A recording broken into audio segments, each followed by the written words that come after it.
So guys आज का video बहुत इंपॉर्टेंट है। आज हम आप लोगों के लिए ना एसएससी सीजीएल की प्रिपरेशन कैसे करें और उनकी सिलेबस क्या है ना, वो पूरी डिटेल बताएंगे।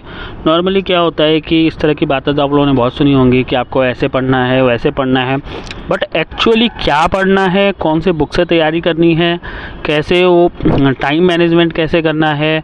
अब चूँकि सीजीएल में ज़्यादा टाइम नहीं है, 2-3 महीने बचे हैं, तो इतने में अगर आप एज अ फ्रेश स्टार्ट कर रहे हो, फ्रॉम ज़ीरो से स्टार्ट कर रहे हो, तो आप कैसे करना है, ये हम एज्यूम करके कि आप ऑलरेडी ग्रेजुएट हो या ग्रेजुएशन के लास्ट ईयर में अपेयरिंग हो, ये एज्यूम करके हम आपको ना पूरा डिटेल बता रहे हैं कि कैसे आपको एग्जैक्टली प्रिपरेशन करना है ना।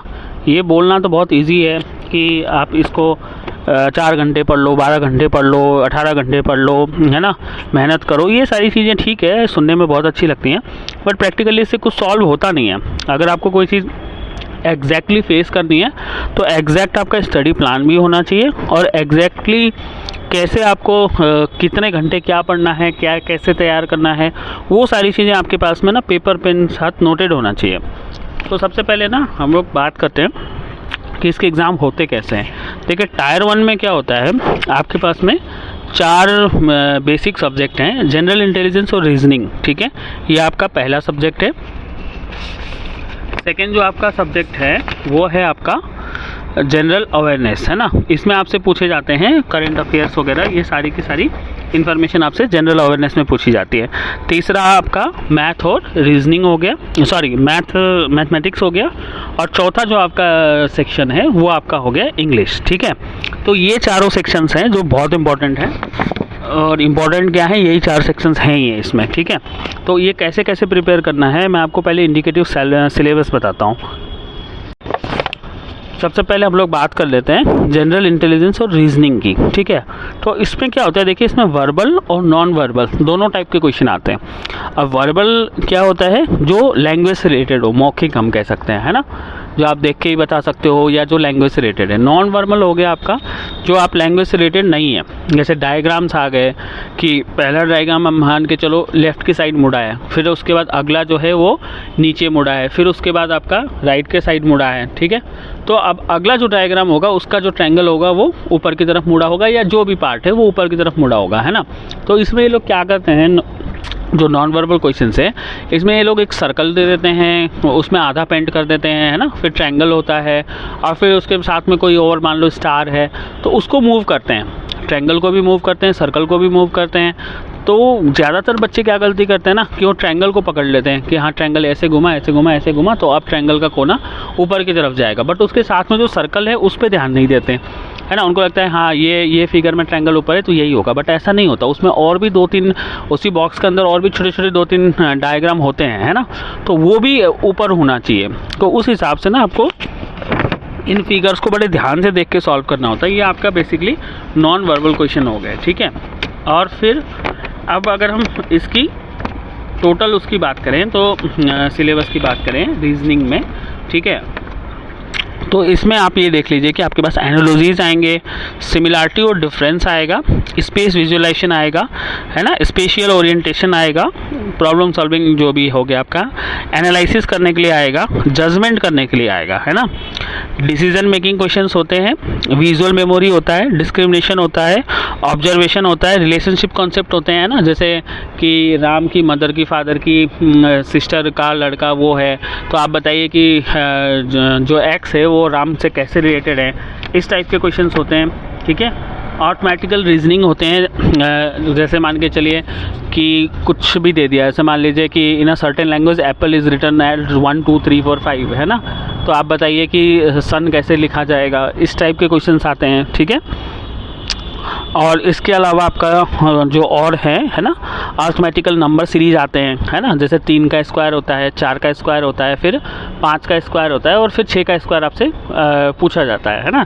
जैसे 3 का स्क्वायर मतलब 9 लिखा होता है, फिर 4 का स्क्वायर 16 लिखा होता है, फिर 25 लिखा होता है, 9 16 25, तो अगला नंबर क्या होगा, है ना, तो अगला नंबर 6 का स्क्वायर होगा, 36 होगा। इस टाइप का क्वेश्चन आपसे आता है, ठीक है।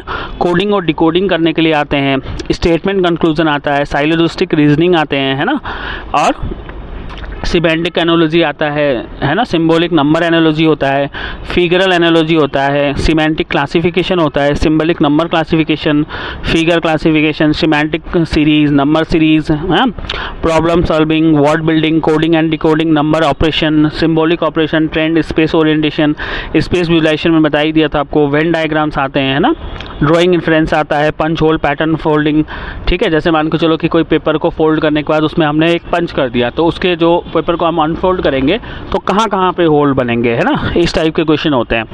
फिगरल पैटर्न फोल्डिंग होता है, कंप्लीशन इंडेक्सिंग होता है, ठीक है, एड्रेस मैचिंग होता है, डेट एंड सिटी मैचिंग आता है, क्लासिफिकेशन ऑफ सेंटर कोड्स या रोल नंबर हो गया, small letter capital letter number coding, ये सारी चीज़ें आती हैं, ठीक है।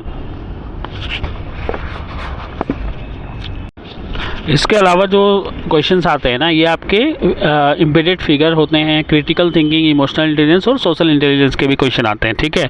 तो ये आप लोगों को ग्रेजुएशन लेवल के हिसाब से तैयारी करनी होगी।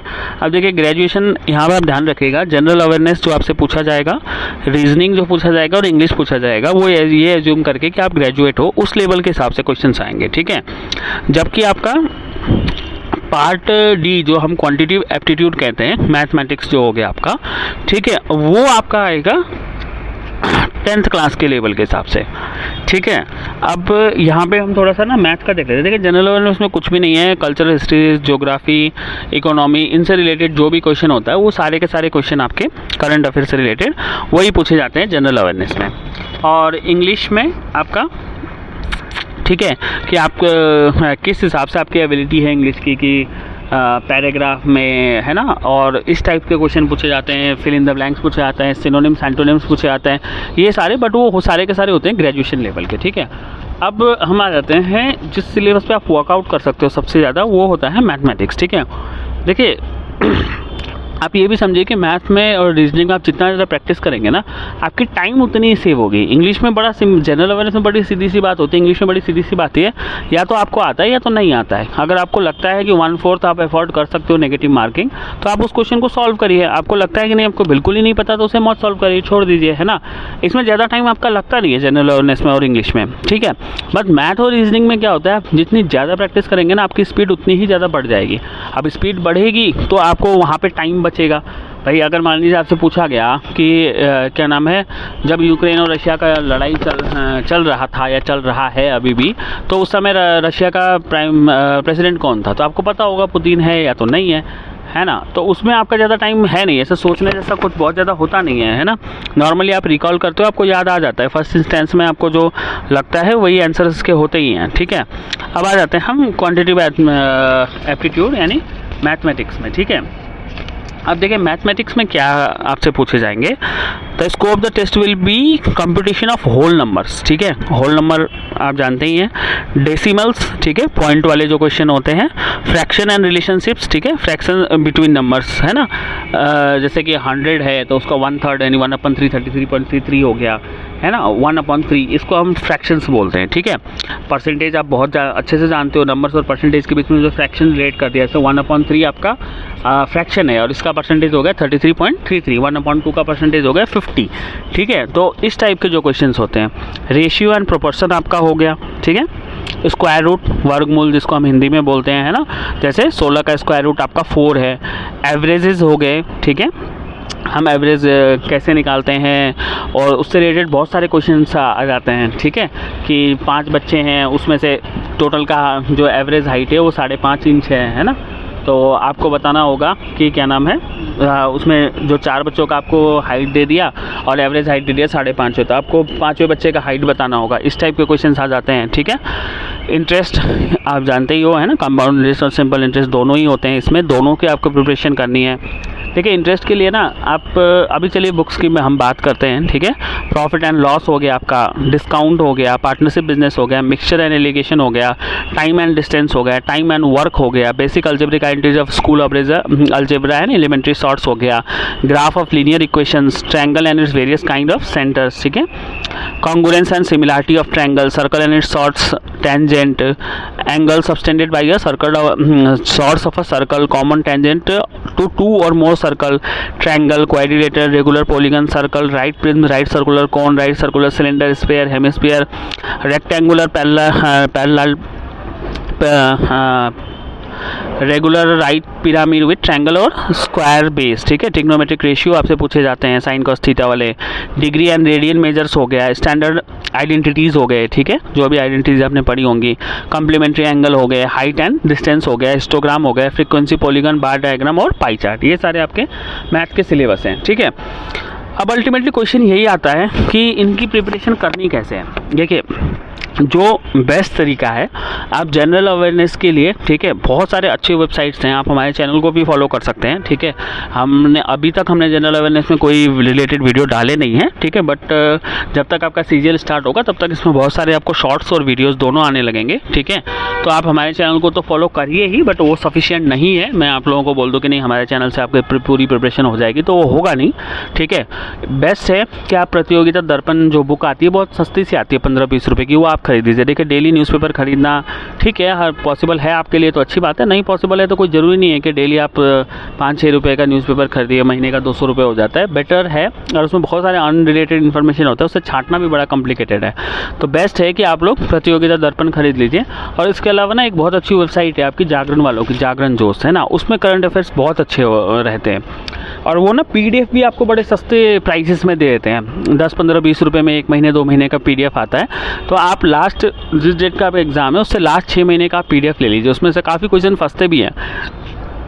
इसके अलावा आप प्रैक्टिस करिए, कोशिश करिए कि डेली आप जो है ना एक बार साइट खोल के ना, न्यूज़पेपरों पे एक बार इकोनॉमिक टाइम्स हो गया आपका, है ना, इसमें काफ़ी अच्छे जो भी पॉइंट्स होते हैं वो कई बार फंस जाते हैं, है ना।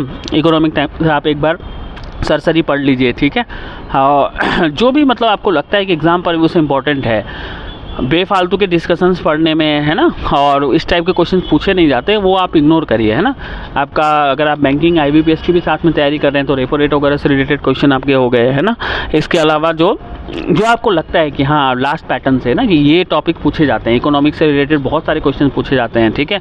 हमारा GDP वगैरह बढ़ा है, घटा है, या क्या टारगेटेड है, गवर्नमेंट की योजनाओं से रिलेटेड, जैसे बहुत सारी योजना अभी भी चल रहे हैं, है ना, जो आपका क्या नाम है, इकोनॉमिक टाइम्स में नॉर्मली आते हैं कि आज गवर्नमेंट ने ये पॉलिसी करी है या इस पॉलिसी में इतना खर्च हुआ। अगर बजट का टाइम है, जैसे फरवरी में बजट गया है, तो बजट में मोटा मोटी किस सेक्शन में कितने खर्च हुए हैं और क्या न्यू सेक्शन इम्प्लीमेंट हुआ है। टैक्सेशन में कोई मेजर चेंजेस हैं, है ना, जैसे GST वगैरह कुछ मेजर आइटम पे लग गए कि अगरबत्ती पे लग गया, या इस टाइप की चीज़ें ना जो आदमी को अट्रैक्ट करती हैं, ये सारी चीज़ें। तो ये थोड़ा सा अपना इसमें आप जनरल अवेयरनेस में तैयारी करिए। इसके लिए आपका तैयारी करने का बेस्ट तरीका ये है, मैं आपको कहूँगा कि आप इसमें ज़्यादा टाइम मत ख़राब करिए। डेली आप 20 मिनट जो है वो आप प्रैक्टिस बनाइए इकोनॉमिक टाइम्स वगैरह पढ़ने के लिए, ठीक है, न्यूज़पेपर पढ़ने के लिए, आर्टिकल्स पढ़ने के लिए। उसके अलावा जो है आप बुक्स वगैरह ले लीजिए इसके जनरल अवेयरनेस के 6 महीने की, और एग्ज़ाम से 1 हफ्ते 10 दिन पहले आप उसको एक बार रीड कर लीजिए। डेली कर सकते हैं, अच्छी बात है, नहीं भी कर सकते हैं तो हफ्ते 10 दिन पहले कर लीजिए, क्योंकि बहुत सारी चीज़ें आप भूल भी जाओगे, है ना, इतनी सारी चीज़ें होती हैं। तो ये हमारा ये प्रैक्टिस रहता है कि हम लास्ट में अगर 7 दिन में पढ़ रहे हैं तो वो चीज़ें शायद हमें ज़्यादा याद रहे, है ना। और आप एग्ज़ाम से 1 दिन पहले थोड़ा सा रिपीट मार लीजिए, जो आपको लगता है कि ज़्यादा इंपॉर्टेंट है उनको हाईलाइट कर लीजिए, उनको खास करके रिपीट मार कर लीजिए, है ना। अब दूसरा आपका आता है हम इंग्लिश कम्प्रीहेंशन में, ठीक है। इंग्लिश कम्प्रीहेंशन में आप बहुत ज़्यादा कुछ कर नहीं सकते। बेस्ट प्रैक्टिस है कि आप लास्ट 10 साल के, है ना, SSC CGL के और IBPS PO वगैरह के, ठीक है, इनके सारे क्वेश्चंस आप 10 साल के प्रैक्टिस कर लीजिए कि लास्ट 10 साल में किस टाइप के पैसेज पूछे गए हैं और किस टाइप के क्वेश्चंस उसमें आए हैं। अगर आपके पास रिसोर्सेस हैं उस हिसाब से, ठीक है, तो आप इंग्लिश से रिलेटेड बुक्स वगैरह ले सकते हैं। SSC के लिए बहुत सारे बुक्स अमेजोन में आपको मिल जाएंगे, उससे भी आप प्रैक्टिस कर सकते हैं। बट देखिए, इंग्लिश कहने के लिए थोड़ा सा ये आपको स्टूपिड लगेगा, बट इंग्लिश आपको जो इतने सालों में आपने सीखा है ना, वही इंग्लिश आपको काम आएगा। मतलब ऐसा नहीं होगा कि आपने 4 किताबें पढ़ ली या 4 न्यूज़पेपर पढ़ लिए या 4 वेब सीरीज़ सीख लिए, उसमें से 4 वर्ड सीख लिए तो वो 25 के 25 क्वेश्चन आपके 50 के 50 क्वेश्चन फंस जाएंगे। ऐसा नहीं होगा। जो आपने 10 साल 12 साल 15 साल में जो अपने इंग्लिश की नॉलेज गेन करी है ना, वही आपका काम आएगा। तो इसमें आप बहुत ज़्यादा सर मत खपाइए, बहुत ज़्यादा टाइम मत इन्वेस्ट करिए। आपको जितनी इंग्लिश आती है वो ठीक है, उसके अलावा ना आप नए वर्ड सीखिए और exactly government exam based syllabus को ही फॉलो करिए। ये नेटफ्लिक्स की सीरीज़ देखो 4 घंटे की, उससे इंग्लिश इंप्रूव होगी, ये बेकार की चीज़ें हैं, ठीक है, इससे कुछ नहीं होने वाला है। ठीक है, उससे आप और परेशान हो जाओगे, आपके माइंड में और उसकी वेब सीरीज़ की कहानियाँ चलने लगेंगी, है ना, और तो आप और कंफ्यूज हो गए। आप इन चीज़ों में टाइम मत ख़राब करिए, ठीक है। बेस्ट है कि आप बुक उठाइए, है ना, और बुक से आप सिंपली लास्ट 10 साल के क्वेश्चन की प्रैक्टिस करिए, है ना, टिक करिए उनके आंसर्स को, ठीक है। मैं अभी आपको सिर्फ गवर्नमेंट जॉब पर व्यू से बोल रहा हूँ, मैं आम बोलचाल के लिए इंग्लिश की बात नहीं कर रहा हूँ कि आपको बोलचाल सीखने के लिए जैसे वेब सीरीज़ देखना है, नहीं देखना है, या वो सब मेरा टॉपिक नहीं है, ठीक है। अभी के लिए अभी मैं आपको सिर्फ SSC CGL के लिए बता रहा हूँ, ठीक है। तो आप उसके लिए बेस्ट है कि इंग्लिश के न्यूज़पेपर्स वगैरह कुछ आप पढ़िए, जैसे आप इकोनॉमिक टाइम्स करंट अफेयर्स पढ़ेंगे ना, तो आप उससे पहले इंग्लिश में पढ़िए। आपको समझ में नहीं आता है ना, तो आप उसे तुरंत गूगल में जाके ट्रांसलेट करके उसकी हिंदी निकालिए, पढ़ लीजिए। 2-4 वर्ड नहीं पता तो वो कर लीजिए। बाकी सिनोनिम्स, एंटोनिम्स, आइडम, फ्रेजेस, इनकी आप प्रैक्टिस कर लीजिए। आइडम और फ्रेजेस हमने बहुत सारे ना अपने चैनल पे भी डाल रखे हैं, और सफिक्सेस और प्रीफिक्सेस वगैरह के भी हमने वीडियोज़ बना रखे हैं, तो उनमें जो भी वर्ड्स हैं उनकी मीनिंग वगैरह आप एक बार मेमोराइज कर लीजिए। आइडम, फ्रेजेस कई बार ना फिल इन द ब्लैंक्स वगैरह में आता है, तो हमें समझ में ही नहीं आता है ना कि इसका मतलब क्या है। जैसे ब्रेक द आइस है, तो हमें लगता है बर्फ़ को तोड़ना, बट ऐसा नहीं होता है ना। किक द बकेट मतलब मर जाना होता है, बट हमें लगता है कि हाँ हमने बाल्टी को लात मार दिया। ऐसे कहें कि the old man kick the bucket at the age of 75, और उससे रिलेटेड आपको नीचे कोई क्वेश्चन पूछ लिया, है ना, तो आप कहोगे कि क्या नाम है, ये बूढ़ा ने तो लात मारी थी, मरा कब, तो आपको समझ में नहीं आएगा, है ना। इस टाइप के क्वेश्चन, ट्रिकी क्वेश्चन पूछे जाते हैं, तो इसलिए वजह से ना आप उनको आइटम फ्रेजेस को अच्छे से तैयार कर लीजिए, सिनोनिम, एंटोनिम कर लीजिए, है ना। और थोड़ा मोड़ा अगर आपको टाइम मिले तो पोएट्री और फिगर ऑफ स्पीच वगैरह पे भी थोड़ा सा ध्यान दीजिए, वो आपको काम आएगा, है ना। तो आप सिंपली जो टेक्स्ट बुक हैं 11th-12th की और ग्रेजुएशन इग्नू की बुक्स आपको फ्री में इग्नू के साइट में इंग्लिश की डाउनलोड करने के लिए मिल जाएगा। तो बेस्ट है कि आप इग्नू के साइट से ना ग्रेजुएशन लेवल की जितनी भी इंग्लिश की बुक्स हैं, नॉर्मली जो फाउंडेशन एलिमेंट्री कोर्सेज में जो इग्नू अपने बुक्स देती हैं कि आप ग्रेजुएशन कर रहे हो, चाहे बीकॉम कर रहे हो, चाहे बीएससी कर रहे हो, तो वो कोर्सेज आपको पढ़ना ही होता है, तो वो आप डाउनलोड कर लीजिए इग्नू की, है ना। वहाँ से आप उसको तैयार करिए, तो आपको वहाँ बहुत अच्छी प्रैक्टिस हो जाएगी ग्रेजुएशन लेवल की, है ना, और आपका इसमें काफ़ी पैसा भी बच जाएगा, ठीक है। और अदरवाइज़ अगर आप अफोर्ड कर सकते हो तो अमेजोन वगैरह से कुछ बुक लेके 10 साल 20 साल का आप क्वेश्चन प्रैक्टिस करते हो, तो उसमें कोई बुराई है नहीं, ठीक है। अब हम आ जाते हैं मैथ्स में, ठीक है। रीजनिंग जो है उसके लिए ना आप अगेन फिर वही अमेजोन से बुक्स वगैरह डाउनलोड करिए और लास्ट 10 साल 20 साल का क्वेश्चन प्रैक्टिस करिए। रीजनिंग में आप जितना ज़्यादा टाइम लगाएंगे उतना ही अच्छा होगा, आपका माइंड एक्टिव होगा, ठीक है। क्योंकि नॉर्मली आप लोगों को पता होगा ब्रेन का वर्किंग जो सिस्टम होता है ना, न्यूरॉन्स जो आपस में जुड़ते हैं, ये जब आप कम्प्लेक्स मैथमेटिकल प्रॉब्लम सॉल्व करते हो, रीजनिंग में आप दिमाग लगाते हो, चेस खेलते हो, यही 3-4 चीज़ें हैं जिसमें आपका माइंड जो है वो एक्टिव होता है, या हम कह सकते हैं कि तेज़ होता है। अगर ये भी बोल दें तो कोई बहुत बड़ी बात नहीं है, ठीक है। इसके अलावा बाकी रट्टा मारने से और चीज़ों को करने से आपका माइंड एक्टिव नहीं होगा, ठीक है। आपके न्यूरॉन्स की जो सीरीज़ है वो आपस में नहीं जुड़ेंगे। तो बेस्ट है कि आप जितना ज़्यादा रीजनिंग करेंगे, जितना ज़्यादा मैथ सॉल्व करेंगे, वो इंपॉर्टेंट है। मेरे हिसाब से आपको 1 घंटे डेली का रीजनिंग और 1 घंटे डेली मैथमेटिक्स की प्रैक्टिस करनी चाहिए, बट बीच में अच्छा खासा इंटरवल हो। जैसे सुबह आप मैथ कर रहे हो तो शाम को आप रीजनिंग करें, शाम को रीजनिंग कर रहे हैं तो सुबह मैथ करें। इस टाइप से आप इसको ना डिफरेंस रख के करें, सुबह 1 घंटा, शाम को 1 घंटा, है ना। और बाकी आधा घंटा सुबह आप इंग्लिश कंप्रीहेंशन में ऐड कर लीजिए और आधा घंटा शाम को आप ऐड कर लीजिए जनरल अवेयरनेस में, है ना। इतना वर्किंग मेरे हिसाब से 3 घंटे काफ़ी हैं। बहुत सारे लोग वर्किंग भी होते हैं, है ना। आप सब कुछ जॉब छोड़ के पीछे तो नहीं पड़ सकते, या अगर आप वर्किंग नहीं भी हैं तो बाकी सारी चीज़ें के लिए आपके पास टाइम है, तो आप अपना टाइम अपने माइंड और अपने ब्रेन के हिसाब से बढ़ा घटा सकते हैं। बट ये मिनिमम टाइम पीरियड है, ये आपको करना ही करना है, और इतना सफिशिएंट भी होता है ज़्यादातर बच्चों के लिए अगर आप उसको ईमानदारी से करें। तो अब ये है कि आपने 10th में मैथ बिल्कुल पढ़ा ही नहीं था, तो भाई आपको ज़्यादा प्रैक्टिस करना पड़ेगा, फिर तो आपके लिए 2 घंटे सुबह 2.5 घंटे चाहिए होंगे। बट अगर आपकी 10th में ठीक ठाक मैथ्स थी, 50-60% आपके आए हैं, बिना चीटिंग करे पास हुए हो, तो मेरे हिसाब से इतना काफ़ी है। क्योंकि जैसे आप अभी आपको लग रहा होगा मैं तो सब कुछ भूल गया, बट जब आप करने बैठेंगे और स्टार्ट करेंगे ना, तो आपको फिर से चीज़ें याद आने लगेंगी, ठीक है। अब हम बात करते हैं मैथ्स की बुक्स के लिए, ठीक है। तो देखिए इसमें जितने भी मैंने आपको सिलेबस बताए थे, अभी जो भी आपको होल नंबर, डेसिमल, फ्रैक्शन बताए थे, ठीक है, percentage ratio, square root, average, interest, profit and loss, discount, partnership, है ना, टाइम एंड डिस्टेंस, ये सारे 6, 7, 8 लेवल के बुक्स में आपको मिल जाएंगे। तो बेटर है कि आप NCERT की बुक्स ना फ्री में डाउनलोड कर लीजिए 6, 7, 8 की। वो NCERT की साइट से आपको सारे चैप्टर वाइज डाउनलोड हो जाएगा। जो भी सिलेबस है वो आप पहले कागज़ में नोट कर लीजिए, और एनसीईआरटी की साइट से वो सारा डाउनलोड कर लीजिए, ठीक है। उसके अलावा भी जो पूरी बुक भी अगर आप सॉल्व करें तो उसमें कोई प्रॉब्लम नहीं है, ठीक है। तो 6, 7, 8 का डाउनलोड करके उसको सॉल्व करिए। बट देखिए प्रैक्टिकली प्रॉब्लम क्या है ना कि एनसीईआरटी की बुक्स में ना प्रैक्टिस करने के लिए क्वेश्चंस बहुत कम है। तो मैं आपको स्पेशली रिकमेंड करूँगा, देखिए कोई पेड वीडियो नहीं है, आपको मैं स्पेशली रिकमेंड करूँगा आर.डी. शर्मा, है ना। ये दिल्ली में सीबीएसई बोर्ड के बच्चों के लिए एक गाइड आती है 6, 7, 8 के 9, 10th के लिए। तो आप आर.डी. शर्मा 6, 7, 8, 9, 10th का ले सकते हैं। देखिए इसमें आपका थोड़ा पैसा खर्चा होगा क्योंकि 300-400 की बुक आती थी, अभी तो और भी बढ़ गया होगा।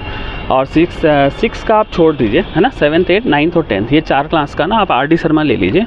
इसमें बहुत सारे क्वेश्चंस आपको एक चैप्टर से रिलेटेड बहुत सारे क्वेश्चंस मिल जाएंगे, उससे आप प्रैक्टिस करिए, है ना। और कोशिश, और उसमें सारे सॉल्यूशंस भी होते हैं और प्रैक्टिस के लिए अलग से क्वेश्चंस भी होता है। तो जो सॉल्यूशन वाले क्वेश्चन है ना उसको ईमानदारी से आप क्वेश्चन सिर्फ रफ में नोट कर लीजिए और सॉल्व करिए। ना समझ में आए तो आप उसको आर.डी. शर्मा में जाके दोबारा आप उसको सॉल्यूशन को देख सकते हैं, ठीक है। अगर आपको कहीं कॉन्सेप्चुअल अंडरस्टैंडिंग नहीं हो पाती है, आपको कुछ कॉन्सेप्ट में से नहीं समझ में आता, तो उस कॉन्सेप्ट के लिए आप हमें बोल भी सकते हैं, हम आपको डिटेल में समझा देंगे। अदरवाइज गोइंग फॉरवर्ड 2-3 महीने में ना डेली आपको 2-3 दिन में आपको एक वीडियो मैथ्स के एक चैप्टर से रिलेटेड मिलेगा ही मिलेगा। जैसे कभी आपका हमने परसेंटेज का बना दिया, फिर हमने रेशियो का बना दिया, ठीक है। और देखिए 9th की बुक में ना बहुत ज़्यादा आपको सपोर्ट मिलेगा ये सारे सरफेस एरिया वगैरह के क्वेश्चंस में, है ना। एनसीईआरटी में जो राइट सर्कुलर सिलेंडर है, स्फीयर है, हेमिस्फीयर है, ये सारे आपको 9, 10th के बुक्स में मिलेंगे, ठीक है। ट्रिग्नोमेट्रिक रेशियोज़ भी आपको 9th और 10th में मिलेगा। 9th में आपको ट्रिग्नोमेट्रिक रेशियो का इंट्रोडक्शन मिलेगा कि sin 30 का वैल्यू ये होता है ना, और परपेंडिकुलर बाई बेस होता है। ये सारी चीज़ें आपको 9th में मिलेंगी। पहले आप 9th वाले को अच्छे से सॉल्व कर लें, फिर 10th वाले में जाएं, है ना। 10th वाले में आपको डिस्टेंस टाइम के कुछ क्वेश्चंस मिलेंगे जो आपको साइन और कॉस लगा के करना होता है ना। ये कॉन्सेप्चुअल अंडरस्टैंडिंग मैं आपको बता दूंगा कि किस केस में हमें डिस्टेंस और टाइम वाला जो है वो पाइथागोरस से भी कई बार सॉल्व हो जाते हैं, कई बार हमें साइन थीटा कॉस थीटा लगा के ही करना होता है अगर दो इन्फॉर्मेशन नहीं है, सिर्फ एंगल दी हुई है ना। तो ये सारी चीज़ों में ना टाइम बच जाता है कई बार पाइथागोरस से, या कई बार ट्रिग्नोमेट्री से भी, अगर आपको सारे ट्रिग्नोमेट्रिक आइडेंटिटीज और फार्मूला याद हैं तो ये सारी चीज़ें जब मैं आपको ट्रिग्नोमेट्री पढ़ाऊँगा तो उसमें आपको क्लियर करा दूँगा, ठीक है। बाकी 9, 10th का आप लोग इसमें एनसीईआरटी की बुक से पहले 9th का पूरा अच्छे से ट्रिग्नोमेट्री समझ ले, फिर उसके बाद 10th का, क्योंकि ट्रिग्नोमेट्री के क्वेश्चंस नॉर्मली हमने देखे हैं कि 2-3-4 क्वेश्चंस आते हैं, ठीक है। और हाइट एंड डिस्टेंस भी हो गया आपका, ठीक है। जैसे शिप वगैरह, शिप के ऊपर में कोई टावर है, उसका एंगल ऑफ एलिवेशन दी हुई थी, है ना। और फिर वो पूछा जाता है कि आपसे टावर का हाइट क्या है। इस टाइप के क्वेश्चंस जो 9, 10th के बोर्ड एग्जाम्स में आते हैं, वही सेम क्वेश्चन एसएससी में भी कई बार पूछे जाते हैं। तो आप लोग इसको ना बहुत अच्छे से प्रैक्टिस करिए, तभी आप लोगों को ये चीज़ ना सीखने में आएगा, ठीक है। बाकी हम आपको डिटेल वीडियो सारे सिलेबस का बनाएंगे, तो आप लोग चैनल को लाइक और सब्सक्राइब ज़रूर कर दीजिए ताकि आगे जो भी अपडेट आए वो आप लोगों से छूटे ना, ठीक है। ठीक है फ्रेंड्स, आप अभी लाइक और सब्सक्राइब कर दीजिए, फिर आगे हम आपको और इसमें एक टॉपिक जैसे जनरल अवेयरनेस है तो सिर्फ उसी के ऊपर एक वीडियो, और मैथ्स के जितने भी पार्ट हैं ना, एक दिन आपका परसेंटेज का आ गया, एक दिन फ्रैक्शंस का आ गया, एक दिन प्रोपोर्शन का, वो आपके IBPS वगैरह के लिए भी यूज़ हो जाएंगे, ठीक है। वही वीडियो और वही आपका SSC के CHSL वगैरह के लिए भी जो सिलेबस में उसका मैच करता है 6, 7, 8 तक का, वो भी हम आपको, नया 9, 10th का भी अगर आता है तो वो भी हम आपको CHSL के हिसाब से भी आपकी प्रिपरेशन हो जाएगी, ठीक है। क्योंकि नॉर्मली SSC में लोग MTS की भी भर देते हैं, GD का भी भर देते हैं, CGL भी भर देते हैं, सारे ही भर देते हैं। तो आपको सारे एग्ज़ाम के लिए वो सपोर्ट मिल जाएगा। तब तक आप लोग को अगर कोई चीज़ और समझनी है तो आप हमें उसमें कमेंट कर सकते हैं। अदरवाइज़ आप वीडियो को लाइक और सब्सक्राइब ज़रूर कर दीजिए ताकि हम आप लोग के लिए नए वीडियोस बनाते रहें, ठीक है फ्रेंड्स। ओके।